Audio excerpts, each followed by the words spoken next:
Hey garden friends, I'm hanging out in my Oregon yard today and I'm going to be up potting some of these geranium seedlings. You can see the roots have come to the bottom of the little seedling trays that I had them in, so it's time to give them some fresh soil and get them in some new homes.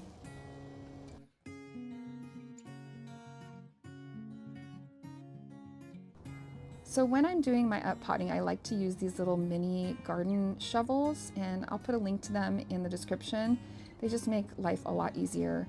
I also like to really do this just assembly line style, so having all my supplies ready to go and lined up so I can just quickly up pot them and not disturb the roots too much is really essential.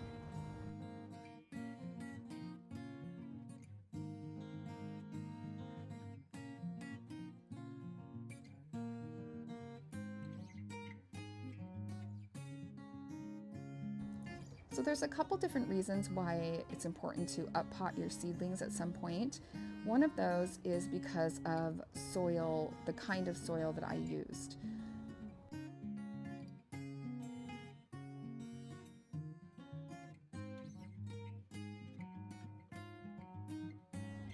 So I used a seed starting mix to store my seedlings, and seed starting mix does not have any nutrients in it. It's basically a really light and airy, fluffy mix that allows roots to penetrate easily and grow fast, but it doesn't have any nutrients for these little plants. So when I am changing up their pots, I am making sure they are in some regular potting mix, which has some of those nutrients in it.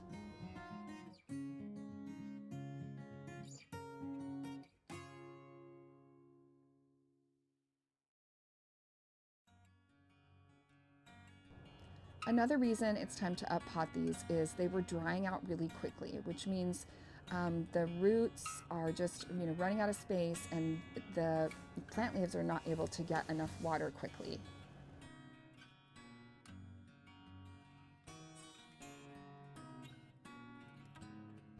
One of the most obvious things about up potting is I'm actually, making the pot that they were in quite a bit bigger. So I'm doing 4-inch pots for these. I probably could have started a little smaller, but I wanted to give them plenty of room to grow because I'm really excited to have these geraniums in my yard this year and in my planter pots.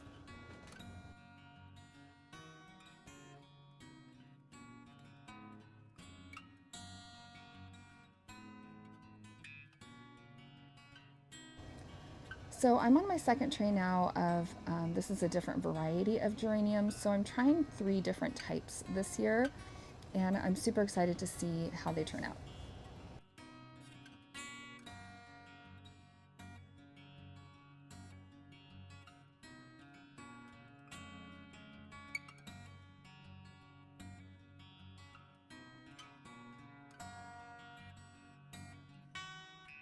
I'll link in the comments the seed starting trays and humidity domes that I got from Amazon. They worked so perfectly for this, and I'm really excited to try them again with some more seed starting this season.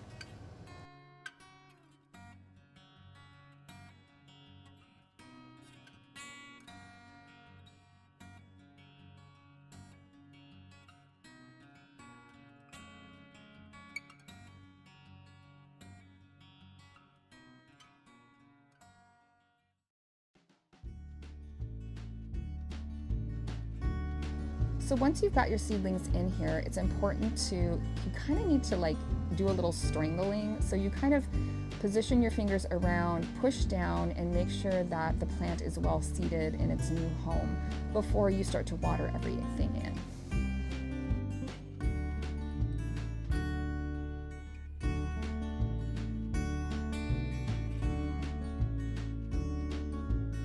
I did my third and final tray of up potting off camera, and all of them are doing great in their new homes.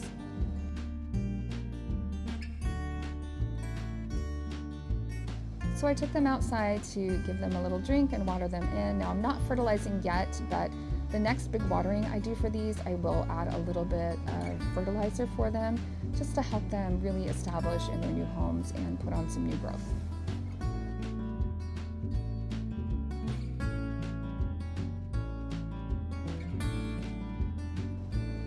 My next item of business today is to up pot this lavender topiary. You can see the roots are just dying to get out of the pot. They literally were jumping out of the bottom of the pot, seeking water, seeking nutrients. So it is beyond time to get this one up potted into a new, fresh soil and a better home. I love these little scoops that I'm using for the dirt. That's what is in my little dirt buckets that I have, and they're just the perfect size, and they're a lot easier to use than a trowel for this type of project.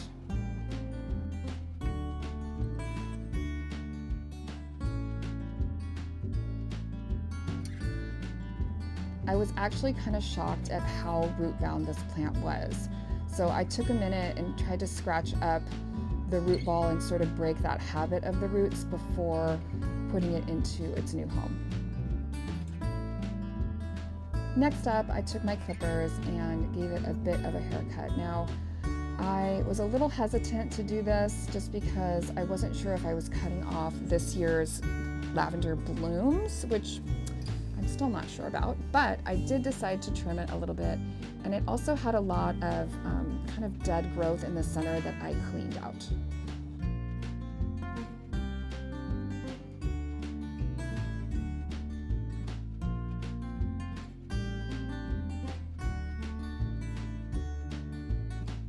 I like to top dress special topiaries like this one with something unique, so here I had some stones left over from a different project, and some of them I think were just river rocks or rocks me and my kids have collected. And so I was a little selective and I made a little top dressing for this guy. I think he's going to be so much happier in his new home. What do you think?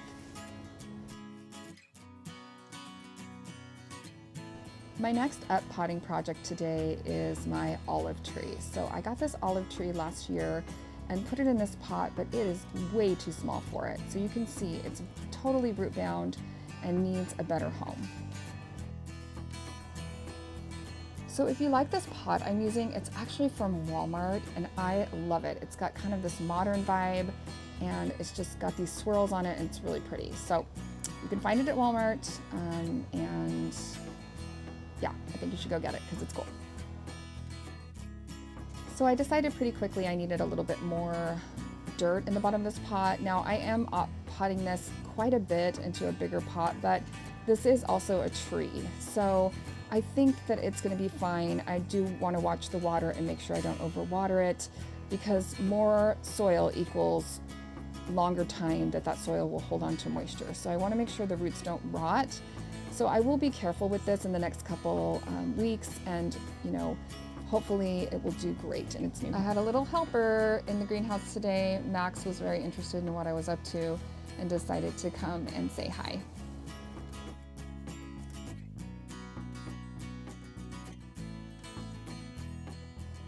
Also, if I haven't talked about how awesome these little rolling bins are, I will definitely need to let you know how great they are. So I put all my potting mix in here. When I'm done with it, I just roll it back under the table. I believe they're officially for like dog and cat food, but I'll try to find something similar and link it below for me. It's definitely been a game changer in storing and accessing my potting soil in the greenhouse. So really quickly, I wanted to just talk about some different ways to tether up your plants. This is a wire that has like a little clipper that you can cut it to the right length. And this is pretty readily available anywhere. Again, I'll link it down below for you. So I often use that.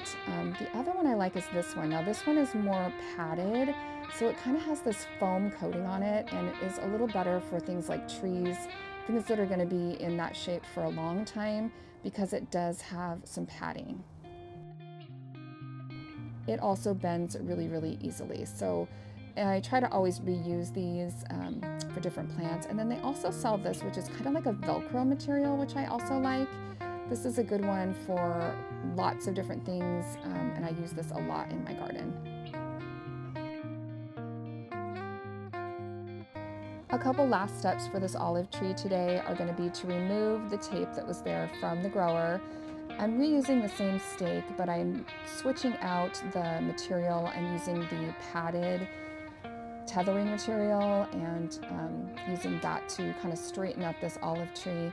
And then I'm going to top dress it with some more smooth river rocks.